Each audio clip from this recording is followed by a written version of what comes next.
దశాబ్దాలుగా కరువు కోరల్లో చిక్కుకున్న రాయలసీమకు సాగు తాగునీరు అందించే ప్రాజెక్టులపై రాజకీయ నీడ ఆవహించింది.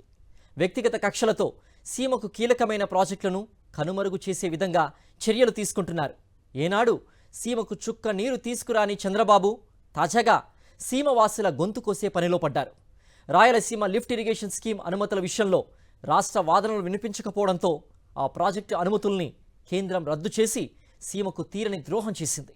చేసిందేమీ లేకపోయినా నేను రాయలసీమ బిడ్డనే, సీమకు సాగునీరు తెచ్చింది నేనే అని పలు వేదికలపై నిర్మోహమాటంగా అబద్ధాలు చెప్పే చంద్రబాబు ఇప్పుడు సీమవాసుల గొంతు నొక్కేశాడు. సీమకు కృష్ణా జలాలను తీసుకొచ్చి సస్యశ్యామలు చేసే రాయలసీమ లిఫ్ట్ ఇరిగేషన్ స్కీంపై తనదైన శైలిలో కక్ష సాధింపునకు దిగాడు. సీమలోని ప్రాజెక్టులు కాల్వల సామర్థ్యం పెంచి వరద నీటిని కేవలం 50 రోజుల్లోనే ఒడిసిపట్టే బృహత్తరమైన ప్రాజెక్టుకు వైఎస్ జగన్ రూపకల్పన చేసి పనులు కూడా మొదలు పెడితే అడుగడుగునా అడ్డంకులు సృష్టిస్తున్నారు. వైఎస్ జగన్ సీఎంగా ఉండగా ఇదే ప్రాజెక్టు ముందుకు కదలనివ్వకుండా తెలంగాణలోని టీడీపీ వ్యక్తితో నేషనల్ గ్రీన్ ట్రిబ్యునల్లో కేసు వేయించిన ఘనుడు చంద్రబాబు.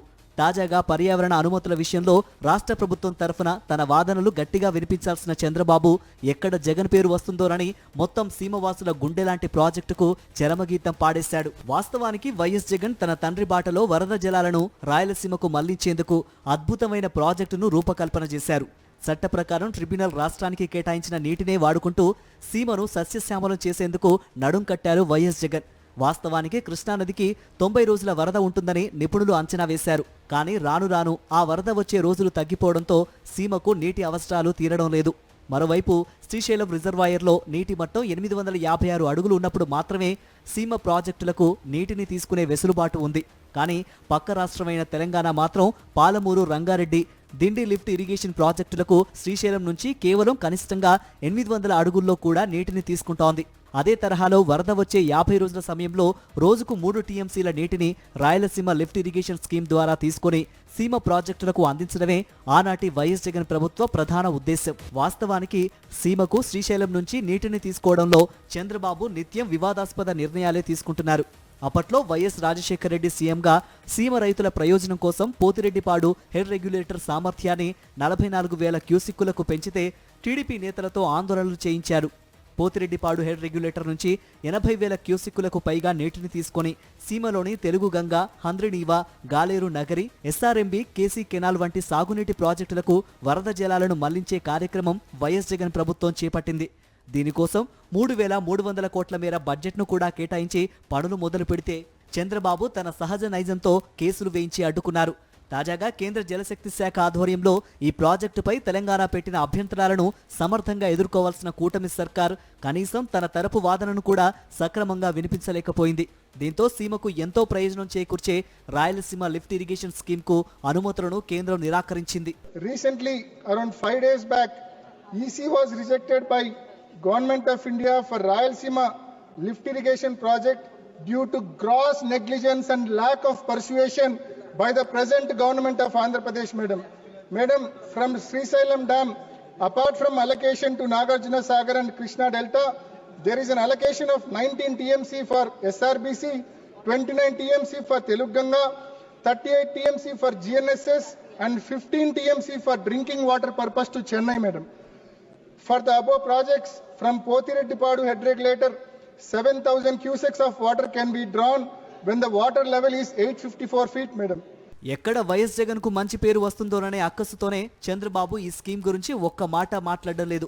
కళ్ల ముందు కనిపిస్తున్న పనులు ప్రారంభమైన ప్రాజెక్టును వదిలేసి అరచేతిలో వైకుంఠం చూపించినట్లు గోదావరి జలాలను బనకచెర్ల క్రాస్ కు అందజేస్తామంటూ కొత్త రాగం అందుకుంటున్నారు. దీనికోసం 80,000 కోట్లు కావాలి. ఆ నిధులు కేంద్రం ఇవ్వాలంటూ రాష్ట్ర ప్రభుత్వ బడ్జెట్ పెట్టనే లేదు. ఒకవేళ కేంద్రం ఇవ్వకపోతే ఆ ఖర్చును రాష్ట్ర ప్రభుత్వం భరించే పరిస్థితి కూడా లేదు.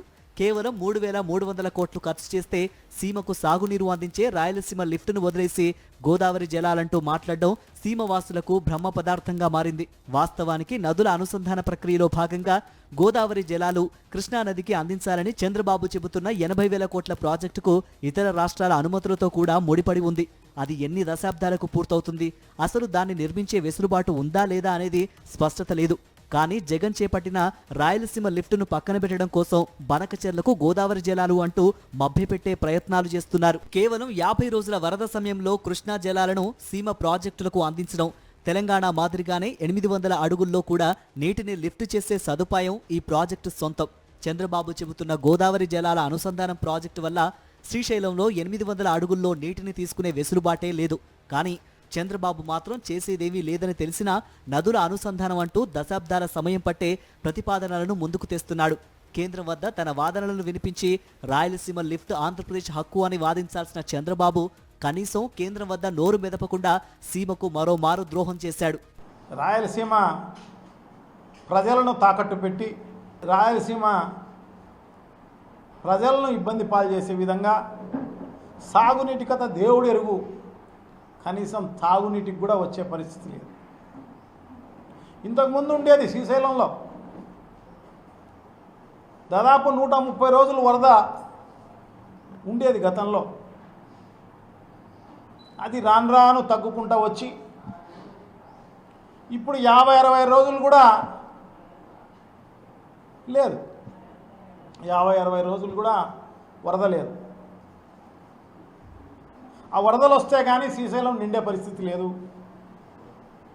ఎందుకంటే దానికి పైన అంతా కూడా కర్ణాటక ప్రాజెక్టులు నిర్మిస్తానన్నా కూడా అప్పటి ముఖ్యమంత్రిగా ఉన్న చంద్రబాబు నాయుడు గారు పట్టించుకున్న పరిస్థితి లేదు. సో ఆ రిజర్వాయర్లు 2 నిండితే కానీ కృష్ణాకు నీళ్లు రావు.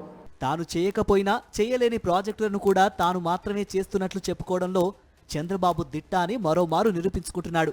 అంతేకాదు రాయలసీమపై తన సహజ కక్షను తీర్చుకోవడంలో ముందున్నాడు. రాయలసీమ లిఫ్ట్ ఇరిగేషన్కు అనుమతులు రాకుండా పోవడానికి చంద్రబాబు ప్రభుత్వం అసమర్థతే కారణమనేది స్పష్టంగా కనిపిస్తోందని సాగునీటి సంఘాల నిపుణులు విమర్శిస్తున్నారు.